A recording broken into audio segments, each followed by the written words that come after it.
오늘 이 시간 우리에게 주시는 하나님 말씀은 구약성경 이사야 6장 말씀입니다.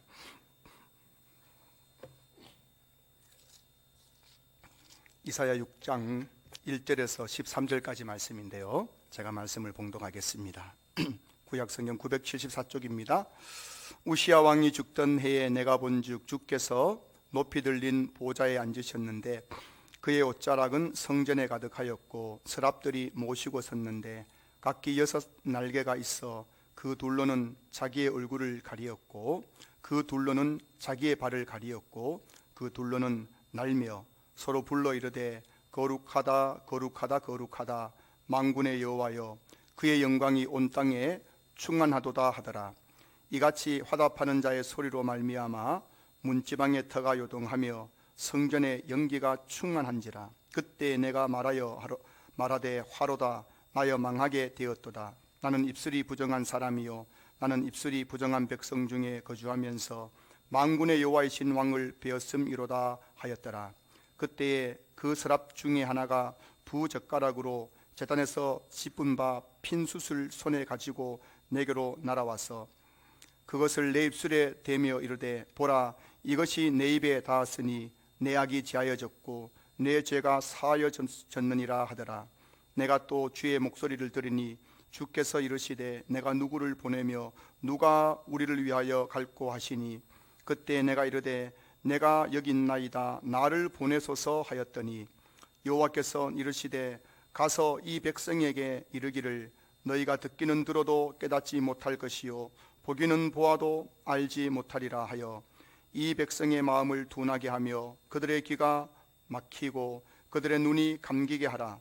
염려하건대 그들의 눈으로 보고 귀로 듣고 마음으로 깨닫고 다시 돌아와 고침을 받을까 하노라 하시기로 내가 이르되 주여 어느 때까지니까 하였더니 주께서 대답하시되 성읍들은 황폐하여 주민이 없으며 가옥들에는 사람이 없고 이 토지는 황폐하게 되며 여호와께서 사람들을 멀리 옮기셔서 이 땅 가운데에 황폐한 곳이 많을 때까지니라.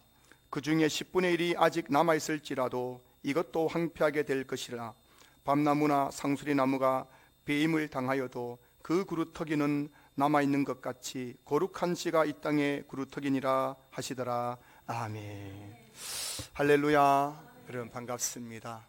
오늘 이 시간에 이 본문 말씀 가지고 주여 나를 보내소서라는 제목으로 함께 말씀의 은혜를 나눴으면 좋겠어요. 이번 주간에 저는 지난 주간에 어느 권사님 한 분을 만났는데 이분이 이제 그 교회도 이제 지난 2.2단계, 2.2단계, 2.5단계 때 이제 한 달 동안 예배를 못 드렸는데 그분이 이제 2.5단계가 지나고 한두 주 정도 이제 그 교회 예배를 같이 오고 나서 이제 저를 만났어요. 그래서 저인데 아이고 목사님 이제 살 것 같아요. 이제 살 것 같아요. 그래서 한 달 동안 이제 교회도 못 가고 집에 있었는데 한평생 속 썩인 남편 때문에 미치고 죽는 줄 알았대요. 미치고 죽는 줄 알았대요. 그동안은 막 남편 속 썩이면은 교회 가서 막 주야 하고 기도하고 예배 드리면 막 속이 풀렸는데 한 달 동안 교회도 못 가고 집에서 남편 막 때문에 막 얼마나 속이 상했는지 죽겠는데 교회 가니까는 아이고 이제 살 것 같아 이제 살 것 같아요. 그러면서 제인데 그런 고백을 하는 이야기를 들었어요. 여러분 교회 오시니까 살 것 같죠? 교회 오시니까 살 것 같으시죠? 예. 여러분 오늘 이 시간 누군가에게는 아마 하나님께서 눈물을 주실 것이고 이 시간 누군가는 하나님께 여러분들의 마음에 평강을 주실 것이고 이 시간 누군가는 여러분들에게 말씀을 주실 것입니다. 또 하나님께서는 여러분 중에 누군가에게는 이런 병든 몸을 고쳐주실 것입니다. 그리고 사명을 주실 것입니다. 꿈을 꾸게 하실 것입니다. 여러분 이 시간 하나님을 꼭 만날 수 있는 시간 될 수 있기를 주님의 이름으로 축원합니다. 오늘 본문 이사야서가 기록될 당시 남유다는 아주 혼란한 시대였어요. 혼란한 시대. 외부적으로는 남쪽에서 이제 이집트가 강대국 이집트가 남유다를 계속해서 막 위협을 하고 있고 북쪽에서는 그 당시에 사네립의 아수르가 이제 강대국이 되어가고 있는데 그 아수르가 지금 남하 정책을 펼쳐가지고 계속해서 지금 북이스라엘 남유다를 지금 막 공격하려고 위협하고 있는 상황이에요. 이걸 가리켜 뭐라 하죠? 진퇴양난이에요. 진퇴양. 밑에서는 애굽이 쳐들어오고 위에서는 아수르가 지금 공격하고, 오늘 우리나라가 처해 있는 그런 상황과 비슷하지 않습니까? 오늘 우리나라가 지금 일본, 북한, 중국 또 여러 나라를 중심에 끼어가지고 샌드위치가 돼가지고 지금 굉장히 그 지정학적으로 어려운 가운데 있는데, 당시 지금 이 이사야서가 기록될 당시 남유다는 이런 아주 외부적으로 아주 위기의 상황에 놓여 있었습니다. 뿐만 아니라 내부적으로 암울한 시대였어요.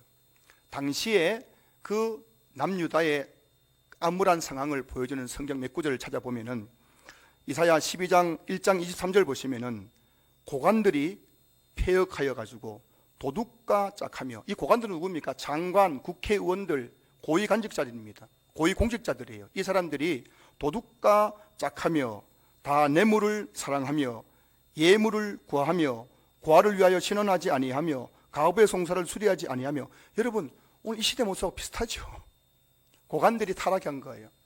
거기다가 이사야 28장 7절 보시면은 중간에 보시면은 제사장과 선지자도 독주로 말미암아 옆걸음치고 포도주에 빠지며 독주로 말미암아 비틀거리며 환상을 잘못 풀며. 제사장과 선지자, 주의를 하는 이 사람들도 술에 취해가지고 비틀비틀거리고 옆걸음치고 환상을 잘못 해석하고 말씀을 잘못 해석하는 거예요. 엉뚱한 설교하는 겁니다. 오늘 이 시대 모습 아닐까요? 그리고 이사야 3장 5절 보면은 백성이 서로 학대하며 각기 이웃을 잔해하며. 여러분, 백성들도, 일반 백성들도 서로 막 학대하는 거예요. 무시하고 그냥 생존 전쟁에서 나만 잘 살면 된다 해가지고 상대방 집 밟고 상대방을 잔해 해를 끼치고, 어떻게 나만 잘 먹고 잘 살면 된다, 자기의 그냥 이득만을 위해서 살아가는 그 시대의 모습, 이게 바로 당시 이사야서 기록 당시 남유다의 모습입니다. 당시 대내외적으로, 종교적으로, 사회적으로 남유다는 지금 굉장한 혼란한 시대였습니다. 그러다 보니 사람들이 자기 살기에 바빠요. 자기 살기에 바빠요. 내 하나 그냥 먹고 살기에 바빠가지고 남 돌아볼 틈이 없어요. 하나님 말씀이 귀에 안 들어옵니다. 하나님의 일에는 관심이 없는 거예요.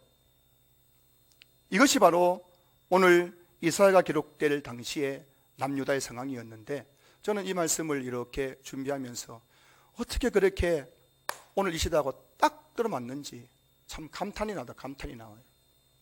시대가 바뀌어도 여러분, 이 인간 군상들이 살아가는 모습은 동일한 거죠. 자, 그런데 여러분, 이런 암울한 시대 속에서 하나님이 지금 뭘 하고 계시는가 하면은, 오늘 본문의 핵심, 하나님이 뭘 하고 계시냐면은, 하나님은 하나님의 사람을 찾고 계시더라는 거예요. 오늘 8절 보시면은 내가 누구를 보내며 누가 우리를 위하여 갈고. 지금 얼마나 암울합니까? 지금 이스라엘 백성들이 이 암울한 시대에 뭐라고 하겠어요? 성전에 와가지고 하나님 복 좀 주세요. 하나님 내 좀 잘 되게 해주세요. 직장 잘 되게 해주시고 우리 아이 잘 되게 해주시고. 성전에 나와가지고 이스라엘 백성들이 막 자기의 그것에 관심을 가져가지고 거기에 지금 모든 관심에 쏠려 있는 거예요. 어떻게 하든지 하나님 우리 가정이 살아야 됩니다. 내가 이 일이 잘 돼야 됩니다. 우리 애가 잘 돼야 됩니다. 막 이런 성전에서 그냥 주구장창 이런 것만 하고 있는 거예요. 그런데 하나님은 그들의 그 기도 소리를 들으시면서도 지금 뭘 하고 계시냐면은 하나님의 사람을 찾고 있다는 거예요. 내가 누구를 보내며 누가 우리를 위하여 갈고.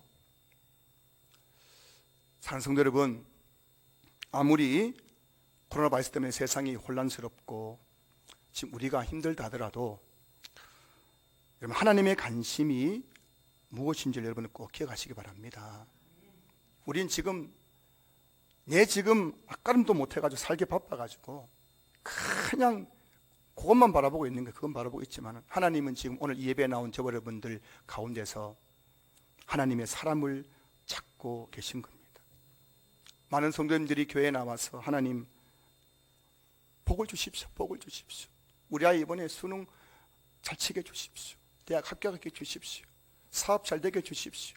건강하게 해주십시오. 막 그렇게 하나님 앞에 그렇게 간절히 기도합니다. 그런데 여러분, 하나님은 지금 우리에게 내가 누구를 보내며 누가 우리를 위하여 갈고 그렇게 우리에게 묻고 계시는 거예요. 신앙생활은 핀트가 좀 맞아야 돼요. 핀트가 맞아야 돼요. 이 핀트가 뭔가 했더냐면 영어 보니까는 여러 가지 의미가 있는데 그 중에 렌즈의 초점이에요. 초점. 렌즈가 있는데 그 초점이 맞아야 그게 막 거기서 불꽃이 팍 튀기도 하고 그것이 정확히 보일 수 있잖아요. 신앙생활은 내 핀트와 하나님의 핀트가 맞아야 거기서 불꽃이 터지면서 기적이 일어나는 거예요. 역사가 나타나는 거예요. 그럼 핀트가 안 맞는 게 핀트가 안 맞는 거예요. 오늘 여러분이 이곳에 와가지고 여러분의 핀트는 지금 뭐냐면은 자꾸 그냥 뭘가 달라는 거예요. 하나님 지금 우리에게 내가 누구를 보내며 누가 우리를 갈고 라고 자꾸 말씀하시는데 나는 그냥 그거는 귀에 안 들어오고 자꾸 그냥 하나님 뭐 이거 해결해 달라고 저걸 해결해 달라고 이거 달라고 저거 달라고 지금 하고 있는 모습이 이사야서 당시의 남유다의 모습이기도 하고 오늘 우리의 모습은 아닐까 생각해 봅니다. 신앙생활을 해도 이 핀트가 안 맞으면은 진짜 신앙생활에 재미가 없어요. 핀트가 맞아야 돼요. 하나님의 핀트와 그 렌즈의 초점과 이제 초점이 탁 들어맞아야 거기서 막 기쁨이 있고 감격이 있고 기도의 역사가 나타나고 기적이 일어나고 이게 나타나는 거예요. 저는 우리 신앙교회가 하나님과 우리 사이에 핀트가 맞는 교회가 될 수 있기를 주님을 축복합니다. 하나님 우리에게 원하시는 초점과 우리 초점이 탁 맞부딪혀가지고 여기서 불꽃이 튀면서 우리 교회 가운데 하나님의 놀라우신 은혜의 역사가 나타날 수 있기를 주님을 축복합니다. 여러분 오늘 잠잠히 주의 음성을 들으셔야 되는 거예요. 말씀 속에서 우리에게 오늘 설교 중에 우리에게 말씀한 하나님의 음성을 듣고 거기에다 여러분이 즉각적으로 반응할 때에 여러분의 삶 가운데는 불꽃이 터질 것이며 여러분 삶 가운데 기적이 일어나게 될 것입니다. 여러분 부부 가정도 마찬가지로 부부 간에 핀트가 잘 맞아야 돼요. 가정의 다른 아니지만 여러분 부부 간에 핀트가 안 맞으니까는 집에 가면은 행복해 하는 행복 안 해요. 부부 간에 핀트가 맞아야 집에 가면은 막 기쁨이 있고 평안이 있고 집에 가는 게 좋은데 맨날 그냥 핀트가 안 맞아 둘이 싸우면 막 그냥 만나기만 하면 그냥 핀트 안 맞아가 불꽃이 튀고 막 그래가지고 막 찌지고 볶고 싸우니까는 집에 가기도 싫고 그런 거예요. 여러분 부부간에 핀트가 맞아야 이제 거기서 이제 늦둥이도 볼 수 있고 이래 되는 역사 나타나는 거죠. 핀트가 맞아요. 여러분의 가정에 남편과 부부간에 남편과 아내 간에 핀트가 맞을 수 있기를 주님을 축복합니다. 어떤 가정은요 신방 가면은 부부간에 핀트가 너무 안 맞아요. 그래가지고 목사 앞에 앉아놓고 둘이 싸우는 거예요. 목사의 앞에 있는데 둘이 그냥 막 얼굴 싸우고 한참 싸우고 하고 이제 저 좀 예배 드려도 되겠습니까? 하면 이제 예배 드리는지. 가지고 제가 그때 이제 혼자 고민하죠. 이 두 사람의 이 어긋난 핀트를 어떻게 맞춰줄 것인가. 그래가지고 제가 혼자 머릿속에 굴려가지고 그 가정에 맞는 말씀을 딱 찾아가 딱 전하잖아요. 그 말씀이 그 가정에 딱 통해가지고 두 사람 핀트가 딱 맞으면 그때 목사 오늘 예배 가운데 은혜 받았습니다. 이렇게 하는 가정도 있고 어떤 가정은 제가 머리 굴려가지고 또 말씀 전했는데 핀트가 안 맞아요. 그 가정 남편 아내가 이 핀트를 못 맞추는 거예요. 그러면 예배 드려놔도 목사와 설교에도 예배 드려도 은혜가 안 되더라 이렇게 되는 거예요. 핀트가 맞아요. 핀트가 교회도 핀트가 맞고 또 가정에도 핀트가 맞고 그 초점이 다 맞아 떨어져야 거기서 불꽃이 튀면서 기적이 일어나고 역사가 나타나는 줄로 믿습니다. 오늘 우리 신앙교회가 그런 하나님과 나 사이에 성도와 성도 사이에 그 영적인 핀트가 맞아가지고 모일 때마다 불꽃이 튀는 하나님의 놀라운 역사 나타날 수 있기를 주의 이름으로 축복합니다. 그런데 한번 여러분 생각해 보십시오.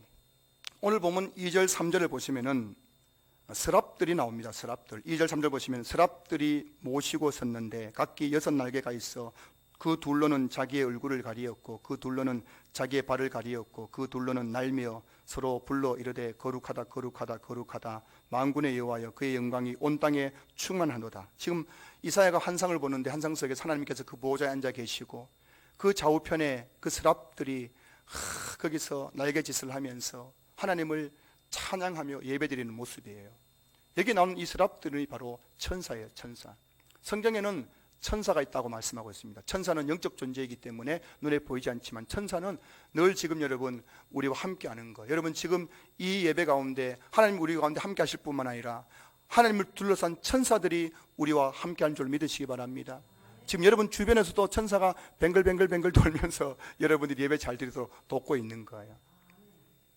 천사는, 성경에 나온 천사는 오늘 보면 6절 보시면은 내게로 날아와서, 천사는 날아다니는 존재, 우리는 걷고 뛰는 존재지만은 천사들은 어떤 존재라고요? 날아다니는 존재. 천사는, 성경에 나온 천사들은 거룩한 존재, 거룩한, 죄가 없는 거룩한 존재. 천사들은 죄를 짓지 않습니다. 그리고 천사들은, 성경에 나온 천사를 보면은 엄청난 능력을 가지고 있는 거예요. 인간의 능력과는 비교할 수 없는 엄청난 능력을 가지고 있는 겁니다. 자, 여러분, 인간은 죄로 말미암아 타락해서 하나님의 형상을 잃어버렸어요. 그래서 우리 인간은 연약합니다. 쉽게 죄에 노출되어 쉽게 죄에 무너지는 거예요. 능력에도 한계가 있는 겁니다. 반면에 천사는 거룩합니다. 죄를 짓지 않습니다. 그리고 능력에 있어서 인간과 비교할 수 없는 엄청난 능력을 가지고 있는 거예요. 지금 그 하나님의 보좌 좌우편에 그렇게 거룩하고 능력 많은 천사들이 가득히 있음에도 불구하고 하나님은 오늘 이 본문에서 뭐라고 말씀하고 있습니까? 내가 누구를 보내며 누가 우리를 위하여 갈고 하시면서 사람을 찾고 계신 거예요. 무슨 말씀입니까? 하나님은 사람을 통해서 일하신다는 거예요. 여러분 기억하십시오. 하나님은 사람을 통해서 일하시는 거예요. 여러분 우리 신앙교회가 어떻게 누굴 통해서 부흥할까요? 외부에서 뭔가 들어와서 부흥할까요? 하늘에서 부흥이 떨어지는 겁니까? 아닙니다. 하나님은 우리 신앙교회를 부흥시키실 때 저와 여러분을 통해서 우리 신앙교회를 부흥시킨다는 사실을 기억할 수 있기를 주님을 축복합니다. 그래서 우리 한 사람 한 사람이 얼마나 중요한지 모르는 거예요. 저와 여러분들은 하나님의 일을 하는 사람들인 거예요. 여러분들이 세상에 나가면은 별 볼일 없는 인생일지 몰라도 하나님 앞에서는 거룩하고 존귀한 하나님의 일을 담당할 하나님의 사람인들인 줄로 믿을 수 있기를 주님으로 축복합니다. 그래서 하나님은 계속해서 사람을 찾으시는 거예요. 노아를 찾아서 방주를 짓게 하셨습니다. 여러분 생각해 보세요. 만약 천사가 방주 짓는다면 며칠 만에 끝낼 수 있을까요? 저는 정확히 모르겠지만 아마 제 추측으로 날아다니면서 나무도 날라오고 날아다니면서 필요한 것 또 이렇게 또 악여도 좀 찾아오고 해가지고 하면 한 1년 만에 뚝딱 하면서 하나님께서 원하시는 방주를 멋지게 아마 짓지 않을까 싶어요. 천사가 방주 짓는다면 하나님께 그렇게 할 수 있어 없어요? 하나님께서 그렇게 하실 수 있습니다. 그런데 하나님께서 어떻게 하셨습니까? 노아를 찾아가셔서 노아에게 방주를 지으라. 그런데 그 노아는 어떤 사람입니까? 걸어다니는 사람이에요. 능력에 한계가 있습니다. 요즘은 전기톱 있지만 그때는 전기톱이 어디 있습니까? 나무 하나 비는데도 얼마나 많은 시간 걸렸겠어요. 120년 만에 이 방주를 지은 거예요. 답답해요, 안 답답해요? 여러분 답답하지만 하나님은 그 노아를 통해서 방주를 짓는 거예요. 사람들은 능력, 이 세상은 능력, 효율성을 이야기하는 거예요. 하지만 하나님은 비록 더딜지라도 하나님의 사람을 통해서 하나님의 일을 하시는 줄로 믿으시기 바랍니다. 우리 신앙교회가 더딘 것 같더라도 하나님은 저와 여러분들을 통해서 우리 신앙교회 가운데 일하시고 역사하셔서 우리 신앙교회를 아름답고 멋지고 하나님께서 꿈꾸시고 원하시는 교회로 만들어 가실 줄로 믿습니다. 하나님은 아브라함을 불러서 믿음의 조상이 되게 하셨어요. 모세를 불러서 출애굽의 역사를 이루셨습니다. 다윗을 불러서 다윗 왕국을 이루게 하셨습니다. 시대마다 선지자를 불러서 시대적 사명을 감당하게 하셨어요. 12제자를 불러서 예수님의 복음 사역을 계승하게 하셨습니다. 바울을 불러서 사도행전 28장을 쓰게 하시고 오늘 저와 여러분들을 불러서 사도행전 29장을 쓰고 계신 거예요. 성경의 역사는 하나님이 사람을 통해서 일하신 역사였습니다. 그래서 하나님은 지금 또 사람을 찾고 계신 거예요. 사람. 내가 누구를 보내며 누가 우리를 위하여 갈고. 자, 그렇다면 여러분 하나님은 어떤 사람을 찾고 계실까요? 오늘 본문에 보시면 첫 번째 하나님은 깨끗한 사람을 찾고 계세요. 깨끗한 사람. 5절 보시면은 그때 내가 말하되 화로다 나여 망하게 되었도다. 나는 입술이 부정한 사람이요 나는 입술이 부정한 백성 중에 거주하면서 만군의 여호와이신 왕을 배었음이로다 하였더라. 지금 이사야는 그 환상 속에서 하늘 보호자에 계신 하나님을 배웠는데 그 하나님 뭐라고 빛이시잖아요. 그 거룩하신 하나님 빛이 그에게 비치는 순간 내 안에 감추어진 적나라한 죄악들이 다 드러나는데 내가 얼마나 하나님 앞에서 추악한 죄인인지 이사야가 깨닫게 된 거예요. 저는 오늘 이 예배가 하나님의 그 거룩하신 빛 앞에서 여러분 한 분 한 분들이 내 안에 감추어진 모든 죄를 발견하고 하나님, 나는 죄인입니다. 나는 이제 망하게 되었습니다. 나를 불쌍히 여겨 주시옵소서. 그렇게 나의 죄인됨을 깨닫는 시간 될 수 있기를 주님 축복합니다. 그는 내 그 많은 죄악 중에서 특별히 나는 입술이 부정한 자이다. 아마 이사야가 입술로 죄를 많이 지었던 것 같아요. 그 많은 죄 중에서도 특별히 하나님의 그 거룩한 빛 앞에서 내가 입술로 얼마나 많은 죄를 지었는가 깨닫고 나는 이제 죽게 되었노라고, 나는 입술이 부정한 자라고 그렇게 자신의 죄를 그렇게 토해내고 있는 거예요.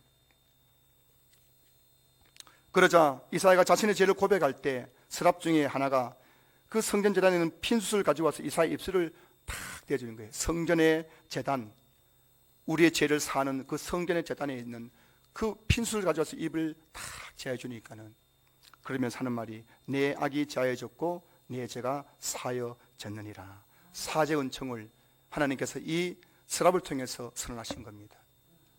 우리가 여러분 이 시간 하나님 앞에 나와서 예배드리며 내 자신의 죄악됨을 깨닫고 하나님 앞에 나는 죄인입니다. 하나님, 내가 죽게 되었습니다. 내 죄를 용서해달라고 그렇게 기도할 때 하나님께서는 이 시간 그 하늘 성전에서부터 우리에게 핀수스로 우리의 눈과 우리의 입과 귀와 우리의 손과 발을 다 대어주시면서 우리 죄를 사해 주시는 줄로 믿습니다.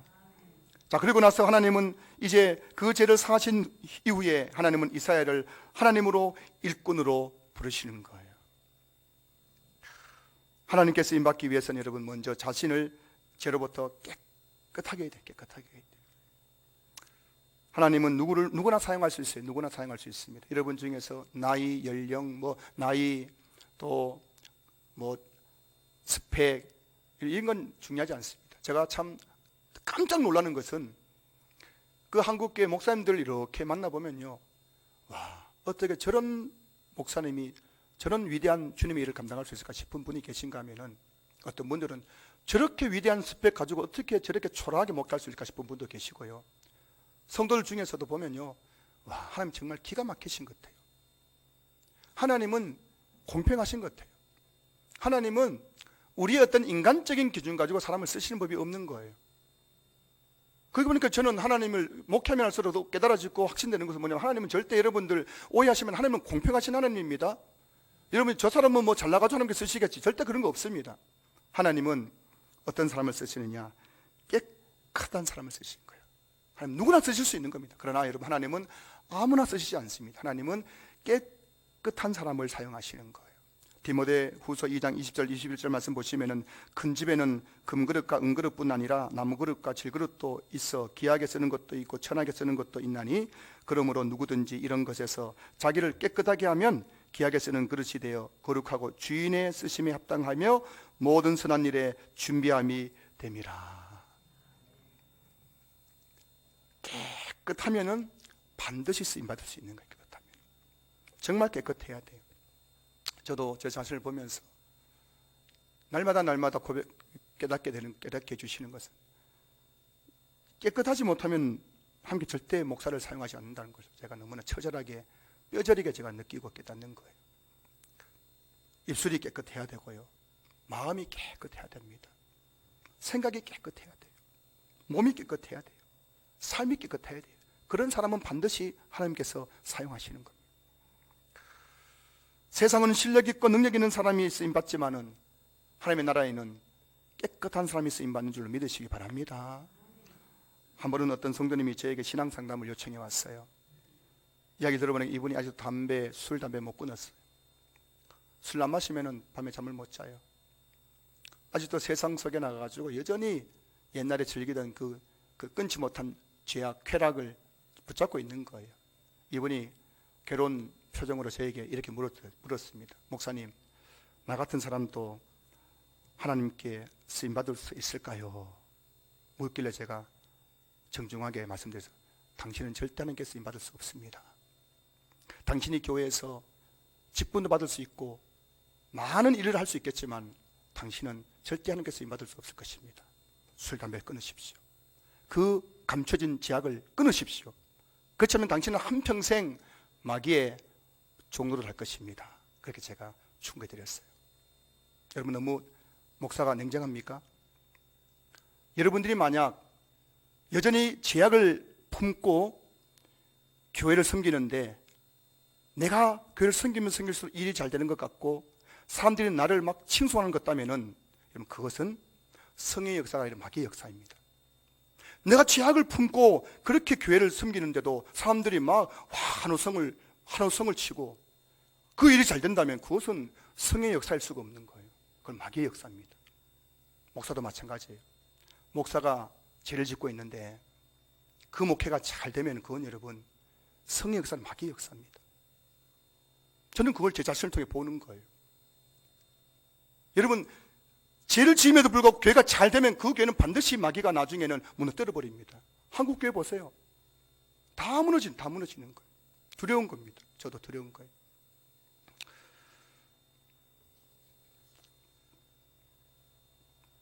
이곳에 우리는 모든 성도님들 정말 여러분들이 여러분 한평생을 통해서 하나님께서 임받을 수 있기를 주님으로 축복합니다. 그러면 여러분들이 깨끗한 그릇으로 준비되어야 됩니다. 그러면 때가 되면 하나님 반드시 여러분들을 들어서 사용하실 것입니다. 자, 그리고 오늘 본문에서 보면 또 하나님께서 어떤 사람을 찾고 계십니까? 둘째로 뭡니까? 하나님은 자원하는 사람을 찾고 계신다라고 말씀하고 있어요. 8절 보시면은 내가 또 주의 목소리를 들으니 주께서 이르시되 내가 누구를 보내며 누가 우리를 위하여 갈고 하시니 그때 내가 이르되 내가 여기 있나이다 나를 보내소서 하였더니. 오늘 하나님께서 지금 내가 누구를 보내며 누가 우리를 위해 갈고라고 그렇게 말씀하실 때 이사야가 그 환상 속에서 그 하나님의 그 말씀을 듣는 순간 그가 고백하는 거예요. 내가 여기 있나이다 나를 보내소서. 즉각적으로 하나님의 그 거룩한 부르심 앞에서 자원하고 있는 거예요. 내가 하겠습니다. 여러분, 하나님은 이사야에게 야, 너 오늘부터 선지자 해! 라고 할 수 있어 없어요? 있습니다. 근데 하나님은 그런 억지를 원하지 않는 거예요. 하나님은 자원하는 심령을 자원하는 심령. 내가 예수 믿고 구원받는 것이 너무나 감격스러워서 너무나 기뻐서 너무나 감사해서 그 자원하는 심령으로부터 주님의 일을 감당하기를 원하시는 거예요. 내가 하겠습니다 주님, 내가 그 일 하겠습니다 하기를 원하시는 거예요. 성경에서 하나님께서 임받는 사람들은 하나같이 내가 여기 있나이다 그렇게 자신의 삶을 자원해서 드린 사람들이었죠. 창세기 22장 1절 보면 하나님께서 아브라함을 부르실 때 아브라함이 말합니다. 내가 여기 있나이다. 창세기 31장 11절에서 그 하나님께서 야곱을 부르실 때 야곱이 말합니다. 내가 여기 있나이다. 사무엘상 3장 4절 보시면 하나님께서 사무엘을 부르실 때도 사무엘이 뭐라냐면 내가 여기 있나이다. 오늘 여러분 이 예배 가운데 여러분들 말씀 주실 때 여러분 중에 한 분이라도 하나님 내가 여기 있습니다 그렇게 자원하는 분들 있을 수 있기를 주의 이름으로 축복합니다.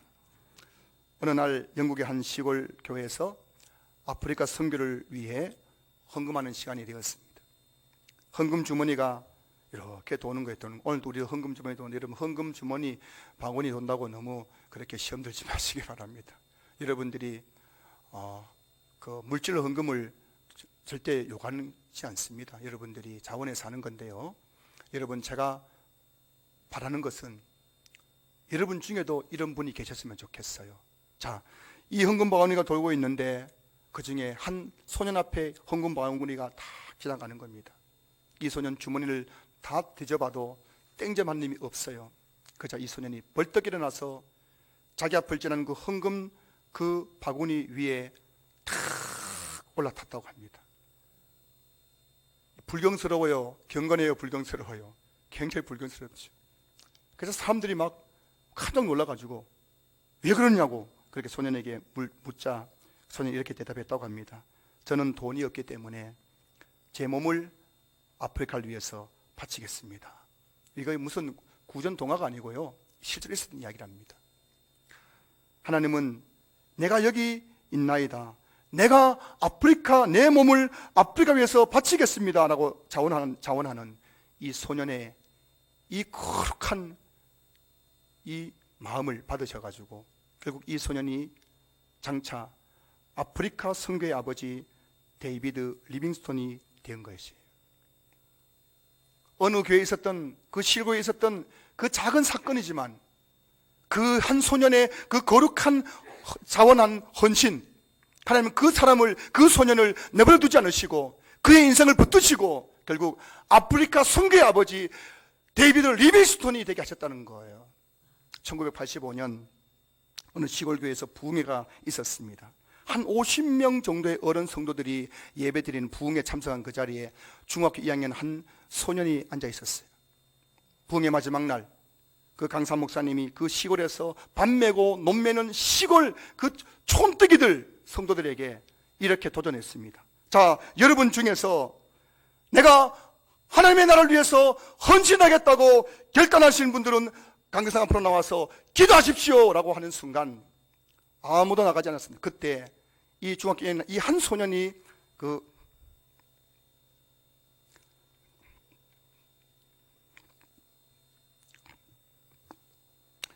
강사 앞으로 나가서 무릎을 꿇었습니다. 그리고 이렇게 고백했어요. 하나님, 내가 중국 선교사가 되겠습니다. 그리고 세월이 흘렀어요. 그렇게 하나님 앞에 자신의 삶을 헌신했어요. 예수 믿지 않는 가정에서 성경의 성자도 모르고 찬송도 모르고 십자가의 의미도 모르는 그 소년이 거기서 내가 중국 선교사 되겠습니다. 그렇게 딱 한마디 했는데 하나님은 이 소년의 그 거룩한 헌신의 고백을 잊어버리지 않으시고 30년의 세월이 흐른 후에 지금 여러분 앞에 서 있는 최경훈 목사가 되게 하신 줄로 믿습니다. 하나님은 자원하는 사람들을 찾고 계신 거예요. 자원하는 사람. 하나님, 내가 하겠습니다. 내가 그 일을 하겠습니다. 그렇게 자원하는 그 한 사람의 그 믿음의 고백을 들으시고 잊지 않으시고 그의 인생을 오묘하신 하나님의 놀라운 섭리 가운데 이끄셔서 그 일에서 놀라운 하나님의 역사를 이룰 수 있도록 사용하시는 줄로 믿습니다. 다윗은 기도합니다. 시편 51편 12절 주의 구원의 즐거움을 내게 회복시켜 주시고 자원하는 심령을 주사 나를 붙드소서. 다윗은 자원하는 사람이었어요. 어릴 적에는 자기 아버지에게 아버지, 내가 아버지의 양을 치겠습니다 하고 들판에 나가서 형들이 그리 많음에도 불구하고 그 아버지의 양들을 쳤어요. 한 17, 18살 됐을 무렵입니다. 블레셋까지 전쟁이 났을 때 그 전쟁터에 가가지고 아무도 그 거인 골리앗 앞에 나가려고 하지 않을 때에 이 소년 다윗이 사울왕 앞에 가서 내가 저 골리앗에게 나가서 골리앗을 무찌르겠습니다. 자원에서 나가서 그 거인 골리앗을 물맷돌 하나로 탁 무찔러 버린 거잖아요. 다윗은 자원하는 심령, 그는 그 마음 속에서 하나님을 향한 자원하는 심령이 있었던 거예요. 하나님 그걸 보신 겁니다. 그래서 그를 위대한 다윗 왕국을 세우게 하신 거예요. 사실 억지로 신앙생활하는 것만큼 고통스럽고 힘든 것은 없을 거예요. 저도 목회를 하면서 때로는 참 힘들 때가 있어요. 영적으로 침체했을 때 정말 좀 너무 힘들구나 싶을 때가 있는데 그때는 정말 힘들어요. 억지가 되면 힘들어요. 예배가 억지가 된다면, 기도가 억지가 된다면, 찬송이 억지가 된다면, 봉사가 억지가 된다면 그만큼 불행한 일이 어디 있을까요? 여러분 마음속에 혹여나 자원하는 심령을 잃어버린 분이 계시다면 오늘 여러분 다윗처럼 기도하시기 바랍니다.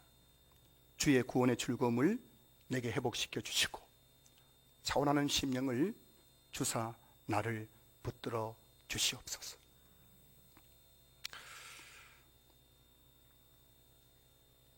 미국의 존스 홉킨스 병원의 설립자인 하워드 켈리 박사는 그가 이제 의대를 졸업하는 날 밤 그의 일기에 이런 걸 썼다고 합니다. 여러분도 한번 이 길 한번 써보면 참 도움이 된다고 될 것 같은데요. 그 의대 졸업식 하는 날 밤에 그의 의장이 이렇게 기록했다고 해요.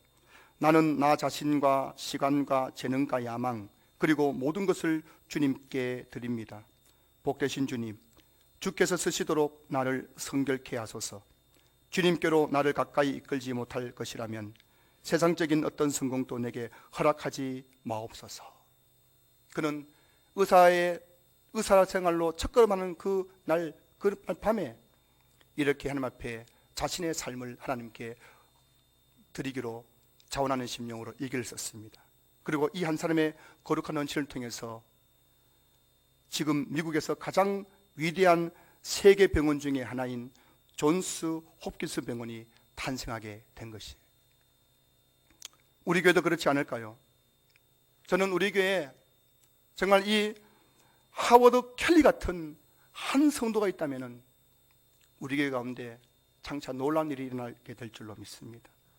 여러분에게 단 한 사람이라도 나는 나 자신과 시간과 재능과 야망 그리고 모든 것을 주님께 드립니다. 복되신 주님, 주께서 쓰시도록 나를 성결케 하소서. 주님께로 나를 가까이 이끌지 못할 것이라면 세상적인 어떤 성공도 내게 허락하지 마옵소서. 그런 마음으로 교회를 섬기는 한 성도가 있다면 그 성도를 통해서 우리 교회 가운데는 놀라운 일들이 일어나게 될 줄로 믿습니다. 성도 여러분, 저와 여러분들은 자기를 위해서 살다가 자기를 위해서 죽는 험한 인생들이 아닌 거예요. 저와 여러분들은 하나님 위해서 살다가 하나님 위해서 죽는 거룩한 인생들인 거예요. 여러분의 인생의 가치를 여러분 분명히 기억할 수 있기를 소망합니다. 나를 위해서 먹고, 나를 위해서 모으고, 나를 위해서 아둥바둥 살다가 어느 날 죽어버리는 험한 인생이 아니라는 말씀입니다. 며칠 전에 우리나라 최고 기업의 총수의 장례식이 있었죠. 누군지 다 아시겠죠? 많은 사람들이 그가 이루어놓은 업적을 높이 평가했어요. 대단하다고, 정말 대단하다고. 자, 그분도 아마 지금 죽어서 하면 심판답에 섰을 것입니다. 며칠 전에 벌써 섰어요. 여러분, 그 심판답에 하나님께서는 그를 뭐라고 평가했을까요? 너 정말 대단하다. 그 초라한 그 대한민국에 있는 그 작은 기업을 어떻게 세계에서 5번째, 6번째 그 가치가 있는 회사로 키웠느냐. 정말 대단하다. 그렇게 여러분, 그렇게 하나님께 칭찬하셨을까요? 하나님께서 그가 죽고 나서 그 영혼이 하나님의 심판답에 섰을 때 하나님께서 그에게 이렇게 말씀하셨을 것입니다. 누가복음 12장 16절에서 20절 말씀입니다. 또 비유로 그들에게 말하여 이르시되 한 부자가 그 밭에 소출이 풍성하며 심중에 생각하여 이르되 내가 곡식 쌓아둘 곳이 없으니 어찌할까 하고 또 이르되 내가 이렇게 하리라 내 곡간을 헐고 더 크게 짓고 내 모든 곡식과 물건을 거기 쌓아두리라. 또 내가 내 영혼에게 이르되 영혼아 여러 해 쓸 물건을 많이 쌓아두었으니 평안히 쉬고 먹고 마시고 즐기자 하리라 하되 하나님은 그에게 이르시되 어리석은 자여, 어리석은 자여. 아무리 세계적인 기업을 일구었다 하더라도 자기를 위해서 살고 자기 위해서 죽는 인생은 하나님 보시기에는 어리석은 자일 뿐인 것입니다. 저는 저와 여러분들이 장차 하나님의 심판대에 섰을 때에 어리석은 자여라는 평가받는 분들이 정말 없을 수 있기를 주의 이름으로 축복합니다. 18세기 영국의 신학자이자 설교자였던 조지 필드가 했던 유명한 말, 제가 몇 차례 말씀드렸지만 다시 한번 제가 여러분께 나누고 싶어요. 따라해 보세요. 나는 녹슬어서 없어지기보다 주님과 복음을 위하여 달아서 없어지고 싶다. 산성도 여러분, 이 녹슨다는 게 뭐예요? 병든다는 거예요. 너무 많이 먹어가지고 너무 많이 내 쾌락과 인생을 즐기느라고 어느 날 병들어버린 녹슨 내 육체. 여러분의 한 번뿐인 인생을 녹슬고 병들어서 없어진 인생으로 만들고 싶으십니까? 아니면 주님을 위해서, 주님과 복음을 위해서 불꽃처럼 살다가 연골도 닳고 허리 디스크도 닳고 비록 닳았지만 그렇게 하나님 앞에서 거룩한 심판을 받고 싶는 인생이 되고 싶었어요. 어떤 사람은 대학에 합격했다고 감격의 눈물을 흘렸어요. 어떤 분은 회사에 취업했다고 감격의 눈물을 흘리는 거 봤습니다. 어떤 사람은 회사에서 인정받아서 차장, 부장 승진했다고 감격하는 눈물 흘리는 사람을 봤습니다. 어떤 사람은 대통령의 임명을 받아가지고 장관이 되었다고 감격해하는 사람도 제가 봤습니다. 그런데 여러분, 오늘 저와 여러분들은 이 인생을 살아가면서 피조물의 한 사람으로서 창조주 하나님의 그 거룩한 손에 붙들려서 하나님께 쓰임받는 인생을 살아간다면 얼마나 감격스러운 인생이 될 것입니까? 여러분, 대학 합격 때문에 감격하는 것도 감격이죠. 회사에 합격하는 것도 감격이겠지만 하나님의 손에 붙들린 그 감격은 정말 가장 큰 감격이 될 줄로 믿습니다. 그런데 여러분, 현실은 어떻습니까? 현실은 어떻습니까? 이사야 당시 남유다에는 수많은 백성들이 있었고 수많은 제사장들도 있었고 수많은 선지자도 있었지만 하나같이 타락했어요. 하나같이 하나님의 말씀에 귀 기울이지 않았습니다. 하나님의 일에는 관심이 없었고 오로지 자기 일에만 몰두하고 있었던 거예요. 하나님을 위해서 자원하는 마음으로, 깨끗한 마음으로 자신을 하나님께 드리려는 사람이 아무도 없었습니다. 그래서 하나님이 탄식하듯이 말씀하고 있는 거예요. 내가 누구를 보내며 누가 우리를 위하여 갈고. 하나님의 탄식의 소리인 거예요. 도무지 찾고 찾아도 내가 보낼 만한 사람이 없구나. 아무도 우리를 위해서 갈 사람이 없구나. 하나님께서 탄식하고 계신 거예요. 오늘 우리 눈을 들어서 오늘 우리를 향해서 우리 예배를 받으시는 하나님의 마음을 여러분 한번 묵상해 보십시오. 하나님은 혹시 우리 이 예배를 받으시면서 내가 너희들 중에서 누구를 보내고 내가 누구를 보낼까, 누구를 우리 위해서 갈고 말씀하실 때에 우리의 마음은 다 핀드가 맞아가지고 돈 때문에 지금, 건강 때문에 지금, 자식 때문에 지금 말씀도 안 들어오고, 이런 우리의 모습 보면서 하나님께서 탄식하고 계신 것은 아닐까 생각해 봅니다. 저는 신학교 들어갈 때 눈이 아파서 저녁이 되면 눈을 뜰 수가 없었어요. 수업 시간에도 눈이 힘들었지만 저녁만 되면 막 눈이 시리고 아파 눈물이 나가지고 눈이 충혈되어서 도저히 눈을 못 떠가지고 제가 신학교 1학 학기를 하고 그 위에 제가 휴학을 했습니다. 눈이 아파서 내 공부를 못하기 때문에. 그때 시험을 쳤는데 굉장히 막 바닥을 헤맸습니다. 그래서 그때부터 제가 하나님 앞에 눈을 위해서 기도했어요. 하나님, 눈이 아파가지고 제가 공부를 할 수 없어요. 하나님, 저 눈 고쳐주셔서 주님의 일 좀 하게 해주십시오. 그렇게 제가 얼마나 눈에 손을 얹고 기도했습니다. 안수하면서 제 자신에게.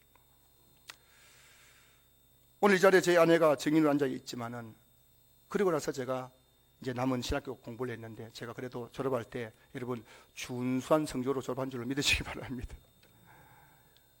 한 20년 사역했는데 한 번도 눈 때문에 사역이 진행된 적이 없고요. 지금도 밤 12시까지 성경 읽고 성경 공부해도 아무런 문제가 없습니다.